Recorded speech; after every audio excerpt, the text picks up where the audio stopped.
الجنابہ، جنابت کے مسائل۔ جنابت کہتے ہیں اس حالت کو جو احتلام یا جماع کی وجہ سے پیدا ہوتی، ناپاکی کی حالت۔ یاد رکھیے کہ ان مسائل کو پڑھتے ہوئے ہو سکتا ہے آپ بہت جھجکیں یا سنتے ہوئے بہت جھجک محسوس کریں۔ یہ قدرتی بات ہے، اللہ نے ہر ایک کے اندر ایک حیا رکھی ہے اور ان کو پڑھانا بھی ایک نہایت مشکل مرحلہ ہے۔ لیکن کیوں پڑھایا جائے، کیوں بتائی جائیں یہ باتیں؟ کیونکہ یہ انسانی زندگی سے متعلق ہے۔ دو صورتیں ہو سکتی ہیں، ایک تو یہ کہ یہ کڑوا گھونٹ پیا جائے اور ان باتوں کی حقیقت معلوم کر کے صحیح طرز عمل اختیار کیا جائے، طہارت کا وہ معیار جو اسلام نے قائم کیا اس پر پورا اترا جائے، کیونکہ اس کے بغیر ایمان مکمل نہیں۔ اور دوسرا یہ کہ ان باتوں کو کھولا نہ جائے، وضاحت نہ کی جائے، بتایا نہ جائے اور شرم و حیا کا نام لے کر ان سب مسائل کو دبایا جائے۔ 2-4 روز پہلے کسی نے مجھے بتایا، ہائیلی کوالیفائڈ لڑکی کے بارے میں، کہ اس نے سوال کیا کسی درس دینے والی سے، اور سوال اس بات کے بارے میں تھا کہ وضو کن کن چیزوں سے ٹوٹتا ہے۔ جب اس کو بتایا گیا تو وہ بڑی حیران ہوئی کہ کیا اس سے وضو ٹوٹ جاتا ہے، اور وہ حالت بالکل ایک نارمل حالت ہے جس کا وہ ذکر تھا۔ کہتی ہے کہ میں سر پکڑ کر رہ گئی کہ انجینئر تھی وہ بچی، اتنے سال پڑھنے کے باوجود کیا اس کو واقعی نہیں پتا، یقین نہیں آ رہا تھا کہ واقعی نہیں پتا کہ وضو کس کس چیز سے ٹوٹتا ہے۔ اب اگر کسی کو یہ پتہ ہی نہیں کہ وضو کس چیز سے ٹوٹتا ہے تو وہ پھر وضو کی حالت میں ہو یا بغیر وضو کے وہ عبادت کرتا چلا جائے۔ اچھا، کیوں نہیں پتا؟ اس لیے کہ ہمارے اسلامیات کے کورسز بھی جتنے ہیں ان میں ایسے مسائل کا ذکر نہیں ہے، کیونکہ ایسے مسائل کو بے حیائی کا نام دے کر ذکر ہی نہیں کیا جاتا۔ ٹھیک ہے، ایسی باتیں مجلسوں میں کرنے کی نہیں اور عام طور پر بولنے کی نہیں یا سوچنے کی نہیں، لیکن انسان کی زندگی کا ایک حصہ ہے۔ بالکل ایسے ہی جیسے ایک گھر میں آپ واش روم بناتے ہیں، ٹوائلٹ بناتے ہیں، تو وہ ایک ناپسندیدہ حصہ ہے لیکن ضرورت ہے نا، اس کے بغیر گزارا نہیں۔ تو اب اگر کوئی شخص بہت خوبصورت گھر بنائے اور وہ اس بات پہ فخر کرے کہ میں نے اس میں ٹوائلٹ نہیں بنائی اس لیے کہ وہ بہت گندی جگہ ہوتی ہے اور میں تو بالکل ناپسند کرتا ہوں کہ کوئی گندی جگہ میرے گھر میں ہو، اور اس کا تو ذکر کرنا ہی ناپسندیدہ ہے، اس لیے میں نے اپنے نقشے سے اس کو نکال دیا ہے، تو ایسا بھلا کس طرح ہو سکتا ہے؟ بالکل اسی طرح جو لوگ ان باتوں کو دین کا حصہ نہیں، دین کے نقشے سے غائب کیے ہوئے ہیں اور پھر سمجھتے ہیں کہ وہ سب ٹھیک کر رہے ہیں، تو یہ درست نہیں۔ ایک اور بات یہ کہ خاتون ہوتے ہوئے ایسی بات کرنا اور پھر اس کو پبلکلی کرنا ایک اور بڑی مشکل ہے، تو اس میں بھی ہمارے سامنے ایک رہنمائی موجود ہے۔ حضرت عائشہ رضی اللہ تعالیٰ عنہ اور عام طور پر ازواج مطہرات نے اس طرح کے مسائل جو ہیں وہ پبلکلی بتائے ہیں، سیکریفائس کیا ہے تاکہ دوسرے لوگوں کو ایک رہنمائی ملے۔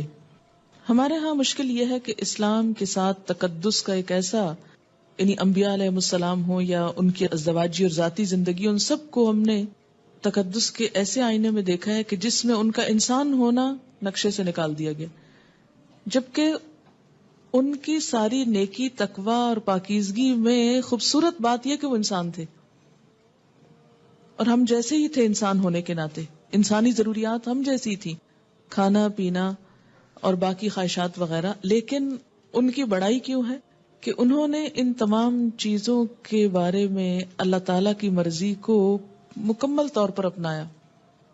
ہماری خیر اور بھلائی بھی اسی میں ہے کہ ان معاملات میں بھی اللہ اور اس کے رسول صلی اللہ علیہ وسلم کی طرف سے آئی ہوئی رہنمائی کو ہم پوری طرح اپنائیں، تاکہ شرع صدر کے ساتھ، یکسوئی کے ساتھ عبادات ہو سکیں۔ بعض اوقات جب صحیح دین کے مسائل کا علم نہیں ہوتا تو جو حلال امور ہوتے ہیں، جو جائز رخصتیں ہوتی ہیں، وہ بھی نہیں اویل کرتے کہ کہیں گناہ نہ ہو جائے، اور بعض اوقات ان کو گناہ سمجھ کر نہیں کرتے حالانکہ وہ گناہ نہیں ہوتے اور اپنے آپ کو ایک آزادی سے محروم رکھتے ہیں۔ تو اس لیے کوئی حرج نہیں اگر چند باتیں ایسی سمجھ لی جائیں۔ جنابت کے مسائل۔ جنابت کہتے ہیں ناپاکی کی اس حالت کو جو احتلام اور جماع کی وجہ سے ہوتی ہے۔ احتلام کہتے ہیں ویٹ ڈریم کو، یعنی سوتے ہوئے جسم سے ڈسچارج کا ہونا۔ اس میں مسئلہ یہ ہے کہ عورت یا مرد کو احتلام ہو تو غسل واجب ہو جاتا ہے، اس کی وضاحت آگے آئے گی۔ اگلا مسئلہ ہے مزی کے آنے سے غسل واجب نہیں ہوتا بلکہ استنجا کر کے وضو کرنا ہی کافی ہے. ان علی رضی اللہ عنہ قال كنت رجلا مذاء فكنت استحي ان اسأل النبي صلی اللہ علیہ وسلم لمكان ابنته فامرت المقداد بن الاسود رضی اللہ عنہ فسأله فقال يغسل ذکره ويتوضأ رواہ مسلم. حضرت علی رضی اللہ تعالیٰ عنہ کہتے ہیں کہ مجھے مزی کی شکایت تھی. مزی ہوتا ہے عام حالات میں ویٹ ڈسچارج ہونا. میں نبی صلی اللہ علیہ وسلم سے مسئلہ دریافت کرنے میں شرم محسوس کرتا تھا کیونکہ آپ کی بیٹی میرے نکاح میں تھی. میں نے حضرت مقداد بن اسود رضی اللہ تعالیٰ عنہ سے درخواست کی کہ وہ رسول اللہ صلی اللہ علیہ وسلم سے مسئلہ دریافت کریں. چنانچہ حضرت مقداد رضی اللہ تعالیٰ عنہ نے آپ سے مسئلہ دریافت کیا تو آپ صلی اللہ علیہ وسلم نے فرمایا کہ پیشاب کی جگہ دھو کر وضو کر لیا کرے، اس سے طہارت ہو جاتی ہے. یعنی عام ویٹ ڈسچارج جو ہے اس سے ناپاکی یا جنابت نہیں ہوتی، اس میں نہانا ضروری نہیں ہوتا. بیوی سے تعلق کرنے سے پہلے یہ دعا مانگنی چاہیے، یعنی جسمانی تعلق مراد ہے. ان ابن عباس رضی اللہ عنہما قال قال رسول اللہ صلی اللہ علیہ وسلم لو ان احدکم اذا اراد ان یأتی اہلہ قال بسم اللہ اللہم جنبنا الشیطان وجنب الشیطان ما رزقتنا فإنه إن يقدر بينهما ولد في ذلك لم يضره شيطان ابدا. متفق علیہ. حضرت عبداللہ بن عباس رضی اللہ عنہما سے روایت ہے کہ رسول اللہ صلی اللہ علیہ وسلم نے فرمایا جب کوئی آدمی اپنی بیوی سے جسمانی تعلق، فزیکل ریلیشن، سیکشل انٹرکورس کا ارادہ کرے تو اسے یہ دعا مانگنی چاہیے: ہم اللہ کے نام سے مدد چاہتے ہیں، یا اللہ ہمیں شیطان سے محفوظ رکھ، کیونکہ شیطان ایسے مواقع پر انسان پہ زیادہ حملہ آور ہوتا ہے، اور ہماری اس اولاد کو بھی شیطان سے محفوظ رکھ جو تو ہمیں عطا فرمائے. یہ دعا پڑھنے کے بعد والدین کو اللہ تعالیٰ جو اولاد دے گا وہ شیطان کے شر سے ہمیشہ محفوظ رہے گی. اسے بخاری اور مسلم نے روایت کیا ہے. دوبارہ فزیکل ریلیشن سے قبل وضو کرنا مستحب ہے. مستحب کا مطلب ہے پسندیدہ ہے، فرض نہیں ہے. عن ابی سعید الخدری رضی اللہ عنہ قال قال رسول اللہ صلی اللہ علیہ وسلم اذا اتى احدکم اہلہ ثم اراد ان یعود فلیتوضأ رواہ مسلم. حضرت ابو سعید خدری رضی اللہ تعالیٰ عنہ کہتے ہیں کہ رسول اللہ صلی اللہ علیہ وسلم نے فرمایا جب کوئی آدمی اپنی بیوی سے تعلق قائم کرے پھر دوبارہ کرنا چاہے تو پہلے وضو کرے. یعنی ایک دفعہ کے تعلق کے بعد ضروری نہیں کہ نہایا جائے، اگر اس کے کچھ عرصے بعد دوبارہ تعلق کی ضرورت ہو، مثلا یعنی ایک رات ہو سکتی ہے. اس کا مطلب یہ ہے کہ نہانا ضروری ہے کس کے لیے؟ نماز کے لیے، عبادت کے لیے، قرآن پڑھنے کے لیے. لیکن اگر انسان ناپاکی کی حالت میں ہے ابھی اور دوبارہ ایک شخص بیوی کے ساتھ تعلق قائم کرنا چاہتا ہے تو ضروری نہیں کہ نہانے کے بعد پھر کرے. دوبارہ تعلق میں کوئی چیز مانے نہیں، ہاں بہتر ہے وضو کر لے. مستحب کا مطلب کیا؟ بہتر ہے وضو کر لے. اور وضو یہاں ایک طرح سے فریشنس پیدا کرتا ہے انسان کے اندر. لیکن اگر کوئی وضو بھی نہیں کرتا، یعنی یہ ایسا وضو نہیں جیسے نماز کے لیے وضو کرنا ضروری ہے کہ اس کے بغیر نماز نہیں ہوگی، تو اگر دوبارہ تعلق میں وضو نہیں کیا تو اس کا یہ مطلب نہیں کہ گناہ کا کام کر رہا ہے. مستحب کا مطلب کیا ہے؟ پسندیدہ ہے، اچھی بات ہے. لیکن اگر کوئی نہیں کر سکتا تو کوئی گناہ نہیں. غسل جنابت میں پہلے دونوں ہاتھ دھونے چاہیے، پھر برتن میں ہاتھ ڈالنے چاہیے. جنبی جس پانی میں ہاتھ ڈال دے وہ پانی ناپاک نہیں ہوتا. مثلا کسی نے پہلے ہاتھ دھوئے، پھر ہاتھ سے مگ پکڑا، اس کو بالٹی میں ڈالا مثلا، اور صاف ہاتھ تھا مگر جسم ابھی ناپاک ہے، تو پانی کی بالٹی کے اندر ایسا ہاتھ جانے سے یا ٹب میں بیٹھنے سے پانی ناپاک نہیں ہوتا، الا یہ کہ اس پانی کے اندر کوئی نجاست چلی جائے. یعنی ہاتھ پاک ہے. اگر ایسے میں کوئی شخص پانی پینا چاہتا ہے اور اس نے گلاس کو ہاتھ لگا دیا اور پانی پی لیا تو کوئی بات نہیں، کیونکہ ہمارے ہاں تو عام طور پہ کانسیپٹ یہ پایا جاتا ہے کہ انسان اتنا ناپاک ہوتا ہے کہ زمین پر قدم بھی نہیں رکھ سکتا اور کسی چیز کو چھو نہیں سکتا اور سب کچھ حرام ہو جاتا ہے. کچھ بھی حرام نہیں ہوتا. اس کا یہ مطلب بھی نہیں کہ انسان ناپاک پھرتا رہے، جو سارا بازار گھوم کر آ جائے ناپاکی میں، یہ بھی مقصد نہیں ہے. مومن ناپاک رہنا پسند نہیں کرتا، لیکن ضروری نہیں ہے کہ اس حالت میں آپ کسی چیز کو ہاتھ نہیں لگا سکتے. مثلاً پانی پیتے وقت آپ کا ویسے ہاتھ صابن سے دھویا ہوا تھا، صاف تھا، پاک تھا، مگر جسمانی طور پہ آپ ناپاک ہیں. مثال کے طور پر اگر پانی کے اندر کوئی چیز اچانک چلی جاتی ہے اور آپ ایک انگلی کے ساتھ اس کو ہٹانا چاہتے ہیں اور اس کے بعد اس پانی کو پینا چاہتے ہیں، پی سکتے ہیں. یعنی ناپاک جسم پر جب تک نجاست نہ ہو تو صاف ہاتھ یا جسم کا کوئی حصہ پانی میں چلا جائے، اس پانی سے غسل بھی کیا جا سکتا ہے، یا اگر وہ صاف ہے اس کو کسی بھی کام میں استعمال کیا جا سکتا ہے، اس سے کپڑے دھوئے جا سکتے ہیں یا کوئی اور کام. ان ابن عباس رضی اللہ عنہما قال اغتسل بعض ازواج النبی صلی اللہ علیہ وسلم فی جفنۃ فجاء النبی صلی اللہ علیہ وسلم لیتودأ منها او یغتسل فقالت له یا رسول اللہ انی کنت جنبا فقال ان الماء لا يجنب. رواہ احمد. حضرت عبداللہ بن عباس رضی اللہ تعالی عنہما فرماتے ہیں کہ ازواج مطہرات میں سے کسی نے ایک ٹب کے پانی سے غسل جنابت کیا. نبی صلی اللہ علیہ وسلم تشریف لائے، وضو یا غسل کرنے لگے تو بولی، اے اللہ کے رسول صلی اللہ علیہ وسلم، میں حالت جنابت میں تھی اور میں نے اس ٹب کے پانی سے غسل کیا تھا. آپ نے فرمایا پانی جنبی نہیں ہوتا، یعنی اگر تمہارا ہاتھ یا جسم کا کچھ حصہ اس پانی میں چلا گیا تو اس سے پانی ناپاک نہیں ہوا. اسے احمد وغیرہ نے روایت کیا ہے. حالت جنابت میں کسی سے مصافحہ کرنا، سلام دعا کرنا یا بات چیت کرنا جائز ہے. عن ابی ہریرہ رضی اللہ عنہ ان النبی صلی اللہ علیہ وسلم لقیہ فی بعض طریق المدینہ وهو جنب فانخنست منه فذهب فاغتسل ثم جاء فقال این كنت یا ابا ہریرہ قال كنت جنبا فکرہت ان اجالسک وانا علی غیر طہارۃ قال سبحان اللہ ان المؤمن لا ينجس. رواہ البخاری. حضرت ابو ہریرہ رضی اللہ تعالی عنہ کہتے ہیں کہ مدینہ کے کسی گلی میں ان کی نبی صلی اللہ علیہ وسلم سے ملاقات ہوئی. اس وقت حضرت ابو ہریرہ جنبی تھے، چنانچہ وہ وہاں سے کھسک گئے، جا کر غسل کیا، پھر خدمت اقدس میں حاضر ہوئے. آپ نے پوچھا، ابو ہریرہ تم کہاں چلے گئے تھے؟ حضرت ابو ہریرہ نے عرض کیا، میں حالت جنابت میں تھا، لہٰذا میں نے آپ کے پاس اس حالت میں بیٹھنا اچھا نہ سمجھا. آپ نے فرمایا سبحان اللہ، مومن کسی بھی حالت میں ناپاک نہیں ہوتا. اسے بخاری نے روایت کیا ہے. یعنی اگر ایسی حالت میں مثلا کوئی مہمان آ گیا ہے یا بچہ رو رہا ہے یا کوئی اور ایسا دنیا کا ضروری کام پڑ جاتا ہے، انسان کو کوئی ٹیلی فون آ جاتا ہے، بات کرنی پڑ جاتی ہے، تو کسی بھی کام میں حالت جنابت مانے نہیں.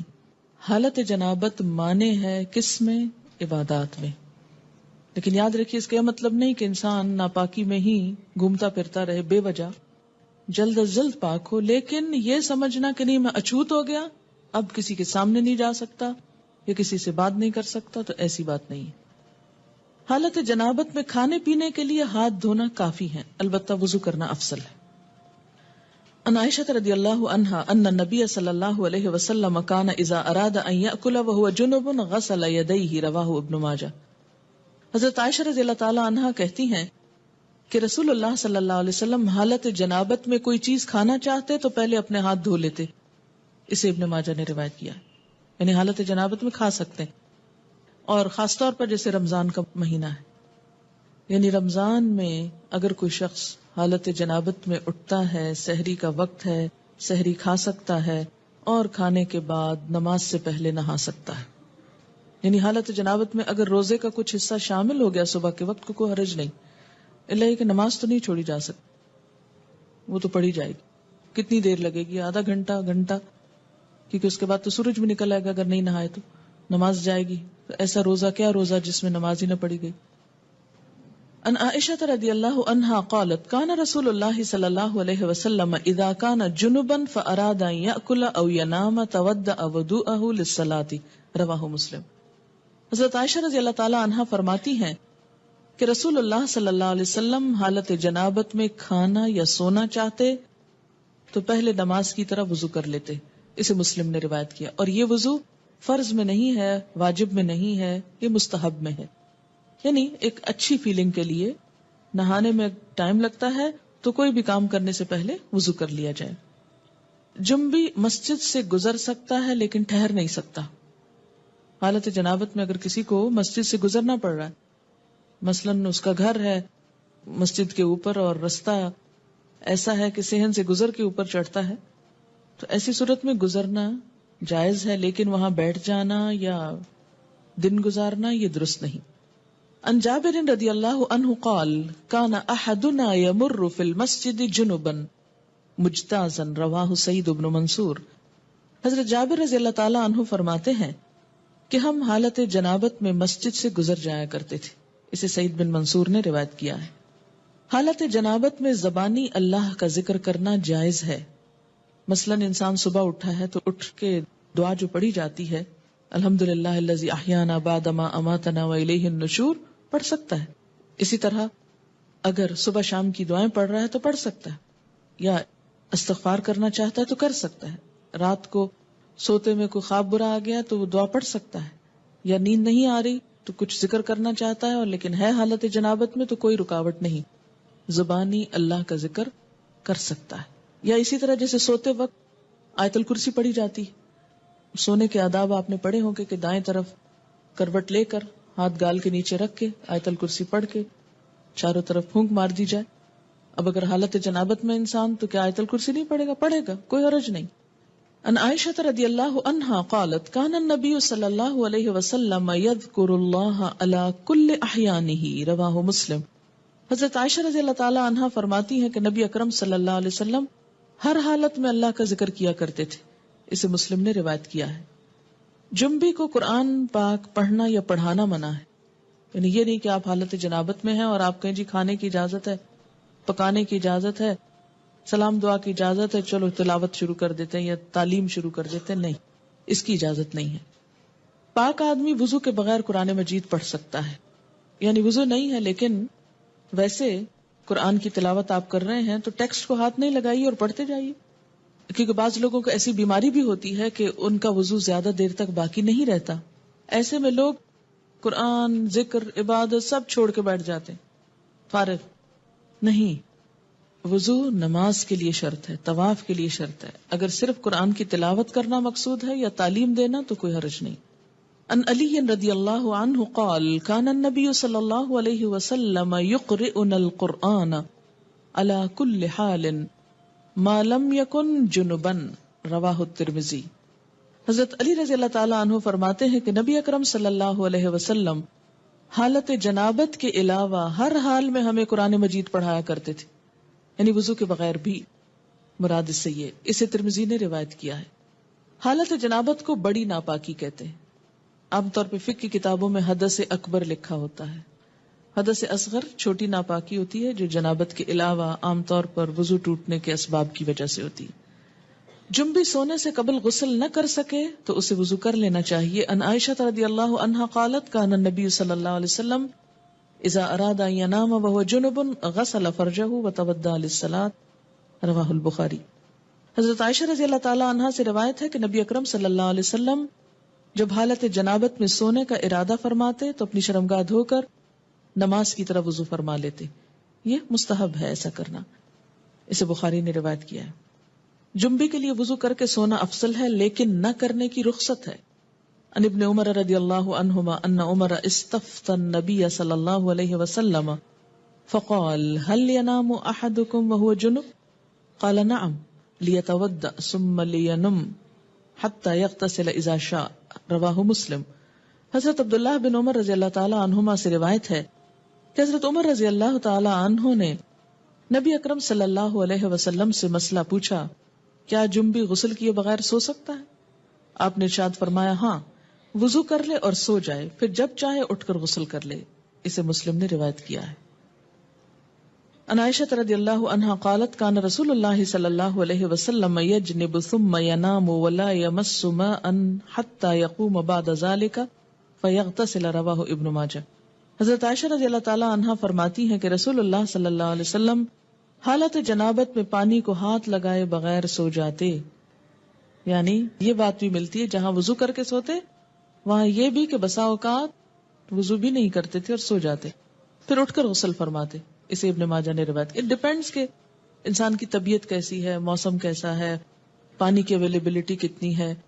اگر ہو سکے تو بہت اچھا ہے لیکن نہیں تو گناہ نہیں. غسل جنابت میں پہلے دونوں ہاتھ دھونے چاہیے، پھر طہارت حاصل کر کے وضو کرنا چاہیے. جنابت مدت مسا ختم کر دیتی، یعنی حالت جنابت میں پھر آپ کا مسا نہیں رہتا جناب کے اوپر. غسل جنابت کے لیے پانی میسر نہ ہو تو غسل کی نیت سے کیا گیا تیمم ہی غسل جنابت کا کام دیتا ہے. اس کی وضاحت آگے آ جائے گی. سوال ہے، کیا حالت جنابت میں بچے کو دودھ پلا سکتے ہیں؟ جی ہاں، پلا سکتے ہیں، لیکن افضل ہے کوشش کریں کہ اس کے بغیر پلائیں، اور آپ نیت کر لیں تو ہو بھی جائے گا. لیکن بسا اوقات ایسا ہوتا ہے کہ کوئی سرونٹ نہیں، کوئی ہیلپر نہیں، بچے اوپر تلے ہیں، ایک ایک دو دو ساتھ ساتھ، تو پھر اس میں بہت سی ایسی چیزیں انسان چاہنے کے باوجود کر نہیں سکتا. تو دودھ ناپاک نہیں ہوتا، صرف یہ ہے کہ کیفیت کا فرق ہے. نہانے کے بعد جو انسان کی کیفیت ہوتی ہے اس میں ایک اطمینان اور سکون کی کیفیت ہوتی ہے. جتنی ماں پرسکون ہوگی اور اس حالت میں بچے کو دودھ پلائے گی اتنا ہی بچے پہ اچھا اثر ہوگا. سنا ہے، کہا جاتا ہے کہ بعض مائیں وضو کے بغیر بھی نہیں پلاتی تھیں، لیکن آج کے دور میں تو اگر کوئی حالت جنابت کے بغیر ہی پلا لے تو بھی بڑی بات ہے. حالت جنابت یا ناپاکی کی حالت میں کسی مسجد کو وزٹ کرنے کے لیے جایا جا سکتا ہے. مثلا اگر آپ ایز اے ٹورسٹ گئے ہیں ترکی اور طرح طرح کی مسجدیں دیکھ رہے ہیں ایک کے بعد ایک، اور اس میں آپ پیریڈز کی حالت میں ہیں، تو گزرنے کی حد تک گزرتے ہوئے دیکھ لیں، کوئی حرج نہیں. لیکن بیٹھے نہیں، وہاں زیادہ دیر رکے نہیں. جیسے گزرنے کی بات آئی نا، تو ٹورسٹ کے اس حالت میں بھی کیا ہوتا ہے کہ مثلاً آپ گزر رہے ہیں ادھر سے ادھر، اور بالکل عین مصلی کے قریب نہ جائیں، دور دور سے سارا آگے پیچھے دیکھ لیں، کیونکہ ایسے مواقع بھی بعض اوقات نہیں ملتے. اس لیے کہ ناپاکی کی حالت میں ایک پاک جگہ پر بیٹھ کر وہ اس کی ایک کیفیت میں فرق آتا ہے. حالت جنابت میں اگر غسل سے پہلے کوئی آ جائے اور انسان صاف کپڑے پہن لے تو غسل کے بعد دوبارہ وہی کپڑے پہن سکتے ہیں، یا وہ کپڑے ناپاک ہو جاتے ہیں اور کوئی اور کپڑے پہننا ہوتے ہیں؟ نہیں، جب تک کسی کپڑے کو کوئی نجاست لگی ہوئی نظر نہ آئے یا محسوس نہ ہو اس وقت تک وہ کپڑے پاک ہوتے ہیں اور ان کو دوبارہ نہا کر پہن سکتے ہیں. ہم نے آج تک ایسے مسائل کا ذکر اپنے گھروں اسکولوں میں کبھی نہیں سنا، اس لیے آج یہ پڑھتے ہوئے بہت مشکل پیش آ رہی ہے. اب آپ پڑھاتی ہیں تو بہت سی ٹرمز ایسی ہیں جو کبھی سنی ہی نہیں یا سمجھ ہی نہیں آ رہی. مثلاً احتلام کیا ہوتا ہے؟ یہ ٹرم تو کبھی اردو یا انگلش میں سنی ہی نہیں، لا حول ولا قوت. تو کبھی اردو یا انگلش میں اس طرح مزی ویٹ ڈسچارج کیا ہوتا ہے؟ میں ان میرڈ ہوں، شاید اس لیے بھی چیزیں مجھے سمجھ میں نہیں آ رہی. نہیں، مزی اور احتلام کا تعلق میرڈ یا ان میرڈ ہونے سے نہیں ہے. احتلام ہوتا ہے نیند کی حالت میں کوئی ایسا خواب انسان دیکھے کہ جس کے بعد وہ کافی مقدار میں ویٹ ڈسچارج اپنے جسم پر پائے، اور ایسا گمان ہو جیسے خدا نہ خواستہ سوتے ہوئے پیشاب نکل گیا ہے جسم سے. ٹھیک ہے، خواب یاد ہو یا نہ ہو. جیسے لیکوریا کا ڈسچارج تو خواتین کو عام طور پر معلوم ہی ہے کہ کس طرح ہوتا ہے. جیسے لیکوریا کا ڈسچارج ہوتا ہے ایسے ہی اس سے ذرا زیادہ مقدار میں ڈسچارج جو ہے وہ محسوس ہو سوتے وقت، وہ احتلام ہوتا ہے. یعنی احتلام کا تعلق سونے سے ہوتا ہے، نیند سے. ایک صحابیہ ہیں، وہ حضور صلی اللہ علیہ وسلم کے پاس یہی مسئلہ لے کر آئیں. کہنے لگی، اے اللہ کے رسول صلی اللہ علیہ وسلم، کیا عورتوں کو بھی احتلام ہو سکتا ہے؟ یعنی عموماً یہ مردوں کو ہوتا ہے، لیکن کیا عورتوں کو بھی ہو سکتا ہے؟ تو اس پر آپ نے فرمایا کہ ہاں ہو سکتا ہے، کیونکہ بچہ عورت کے مشابہ بھی تو ہوتا ہے، عورت سے بھی تو بچے کی شباہت ہوتی ہے.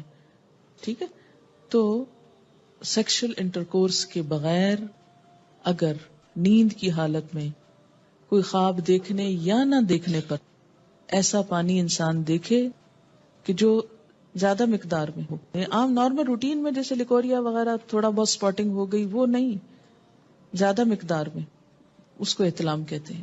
اس سے انسان ناپاک ہو جاتا ہے. اور بعض اوقات ہو سکتا ہے کہ کسی خاتون کو کبھی بھی ایسی کیفیت نہ ہوئی ہو. بسا اوقات جسمانی کیفیت، آب و ہوا، کئی چیزیں انسان کے مزاج میں اثر ڈالتی ہیں. تو بعض لوگوں کو ایسی تکلیف ہو سکتی ہے. اگر کسی کے ساتھ ایسا نہیں ہوا تو وہ پریشان نہ ہو کہ میں تو شاید اب نارمل انسان ہوں. نہیں، اٹ ڈیپینڈس. اور اگر کسی کے ساتھ ایسی کوئی کیفیت ہو جائے تو وہ یہ نہ سمجھے کہ میں کوئی بہت برا انسان ہوں. ایکچولی ہوتا یہ کہ ہمارا بیہیویئر کیا ہے اور ہم ان چیزوں کو کس انداز سے پیش کر رہے ہیں. اگر آپ اس کو فطری چیز سمجھیں تو آپ کو کچھ بھی اس میں نہیں فیل ہوگا. پھر مثلاً ایک میڈیکل کا اسٹوڈنٹ جو ہے وہ جب ڈسیکشن شروع کرتا ہے، ٹھیک ہے، اس میں شروع میں بہت گھبراہٹ اور بہت پریشانی ہوتی، لیکن ایک ایک پارٹ، اور آپ دیکھیں کہ جو ہماری بچیاں کو ایجوکیشن میں پڑھتی ہیں وہاں تو عورت مرد سب مل کر ایک کام کر رہے ہوتے ہیں، اور وہاں تو کبھی کسی نے کہا کہ یہ بہت غلط کام کر رہے ہو آپ. اور میں سمجھتی ہوں کہ ایسی چیزیں مردوں اور عورتوں کو مل کے نہیں کرنی چاہیے، لیکن اگر دین کے لیے یہی بات کرنی پڑ جائے تو ہم کہتے ہیں ہائے ہمارے دین میں ایسی بے حیائی کی باتیں. یعنی میڈیکل کی بکس میں سب لکھا ہوا ہے اور سب جائز ہے اور وہ بھی انسان پڑھتے ہیں، لیکن دین کی کسی کتاب میں ایسی کوئی بات لکھی ہوئی ہے تو یہ بالکل درست نہیں. اور یہ کیسا دین ہے؟ یہ ہمارا ایک بہت نیگیٹو ایٹیچیوڈ ہے معاشرے کے اندر دین کے معاملات میں، جو کہ درست نہیں. اور اس کی وجہ سے کئی بیماریاں پھر پیدا ہوتی، عبادت میں خلل ہوتا ہے. ماں ہونے کی حیثیت سے نہ صرف یہ کہ بیٹی، بلکہ اگر بیٹوں کو بھی کوئی اور بتانے والا نہیں تو بہت آرام کے ساتھ آپ ان کو نارمل وے میں بتا سکتے ہیں، کوئی حرج نہیں.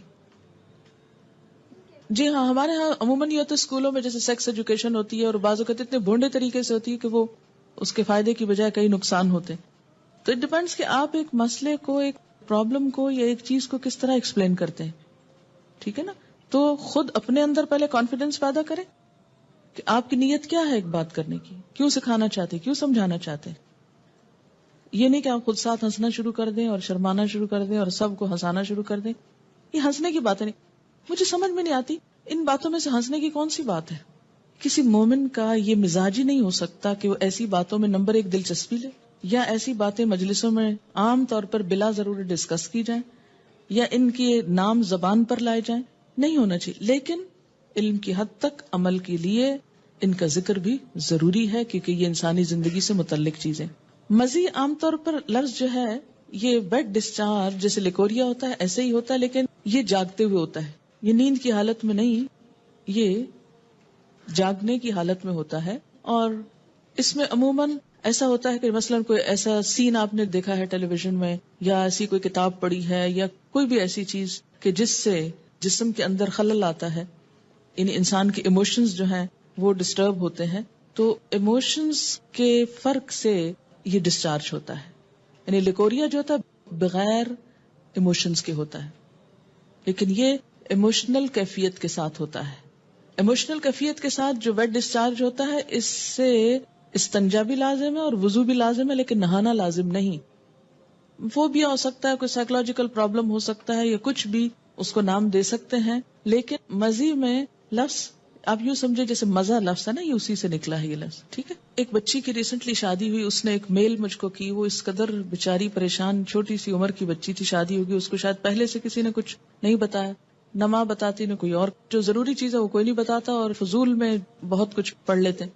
تو اب وہ کچھ بہت ہی جینون جو اس کے شوہر کے رویے تھے ان پر وہ اس قدر خوف زدہ تھی اور پریشان کہ شاید میرے ساتھ کوئی بہت ہی گناہ کا کام ہو رہا ہے اس طرح. تو ایسا کیوں ہے؟ اس لیے کہ یا تو اس کو اتنا چھپایا گیا اور بتایا ہی نہیں گیا، یا یہ ہے کہ بلو پرنٹس بچے چھپ چھپ کے دیکھیں تو ماں باپ کو خبر نہ ہو. ان رویوں میں بہت نارمل اور بہت فطری انداز میں، نیچرل انداز میں آپ کو بہیو کرنے کی ضرورت ہے. سوال ہے، مزی والا کپڑا دھونے کا موقع نہ ہو اور گھر سے باہر کسی ایسی جگہ پر ہو کہ بدل بھی نہ سکے اور نماز کا وقت آئے تو کیا نماز پڑھ سکتے ہیں؟ اس میں ہر انسان کو اپنی کیفیت کا پتہ ہوتا ہے. یہ بالکل ایسے جیسے لیکوریا کا ڈسچارج ہے، تو اس میں ڈسچارج کے بعد استنجا ضروری ہے. اگر استنجا کرنا ہے آپ کو تو پھر دھونے کا موقع کیوں نہیں آخر؟ اور آگے آپ انشاءاللہ ڈیٹیل پڑھیں گے کہ بعض اس طرح کے سپاٹس جو ہیں وہ صرف کھرچنے کریدنے سے ہی، یعنی ان کو اگر رب کر دیا جائے اور جھاڑ دیا جائے تو وہ صاف ہو جاتے ہیں. کیا جنابت کی حالت میں کھانا تیار کیا جا سکتا ہے؟ جی بالکل کیا جا سکتا ہے. ایسا ہے کہ اگر آپ اپنے بچوں کو کوئی چیز بول کے نہیں ایکسپلین کر سکتے کہ جھجک آتی ہے اور بڑے ہو گئے ہیں یا کچھ، تو لکھ کر دیجئے. جاگتے ہوئے اگر کچھ خیالات کے بعد اگر کم ڈسچارج، بات یہ ہے کہ کم ہو یا زیادہ ہو، جو ڈسچارج ہے اس کے لیے استنجا اور وضو دونوں ضروری ہے. ایک لڑکی کی ماں نہ تھی، چچی اور کچھ آنٹیز رہتی تھی. جب اس بیچاری کو پیریڈز ہوئے تو اس نے بھائیوں کو بتایا، کیونکہ بھائیوں سے چھوٹی تھی. وہ بھائی پریشان ہو گئے، ڈاکٹر کے پاس لے جانے لگے. تو لڑکی کے والد جب گھر آئے تو انہوں نے چچی سے کہا اور اس طرح. تو وہ انہیں بعض اوقات ایسی چیزیں پھر بہت امبیرسمنٹ کا سبب بن جاتی ہیں نا، کہ جب بچوں کو آپ ماں نہیں بتا رہی جو ان کی سب سے بڑھ کے خیر خواہ ہے، تو پھر وہ کیا کرتی ہیں، سہیلیوں سے پوچھتی ہیں، اوروں سے پوچھتی ہیں، ادھر ادھر سے کوئی ان پہ ہنستا ہے، کوئی مذاق اڑاتا ہے، اور یہ ساری زندگی چیزیں خوف کی چیزیں بن کے رہ جاتی ہیں. تو اس سے بہتر ہے کہ وہ اوروں سے جا کے پوچھیں، کیوں نہ آپ ان کو بتائیں خود. ویٹ ڈسچارج میں کیا کپڑے چینج کرنا یا دھونا ضروری ہے؟ اگر آپ کہیں باہر ہو یا آپ کو فیل ہی نہ ہو، دیکھیے کہ اس کیفیت کا تعلق ہی فیلنگ کے ساتھ ہے. اگر فیلنگ ہی نہیں ہے تو جسٹ نارمل بات ہے. یعنی بعض لوگ اسٹرانگ ہوتے ہیں اور ان کو چھوٹی چھوٹی باتوں پہ فیلنگ نہیں آتی ایسی، تو ان کو پریشان ہونے کی ضرورت نہیں.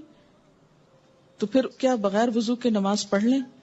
جی ہاں، جو فیلنگ ہی نہیں ہے تو پھر وضو کی ضرورت ہی نہیں، پھر نماز بھی پڑھ سکتے ہیں. ٹین ایجر لڑکوں کو اگر احتلام ہو تو نہانا واجب ہے. جی ہاں، یہی تو اب تک رونا رویا گیا ہے کہ اس سے غسل واجب ہو جاتا ہے، لازم ہو جاتا ہے، نماز نہیں ہوتی ہے. لیکن کتنے ہمارے ٹین ایجرز کو پتا ہے؟ یہ بھی دیکھ لیجئے. کیا احتلام سوئے بغیر بالکل نہیں ہو سکتا؟ نہیں، احتلام نیند کے ساتھ اس کا تعلق ہے، چاہے خواب دیکھا جائے یا نہ. اس کا روٹ کیا ہے؟ جائیے اس پہ ذرا. احلام، ہے لام میم حلم، خواب. تو اسی سے باب افتعال ہے، احتلام، خواب دیکھنا.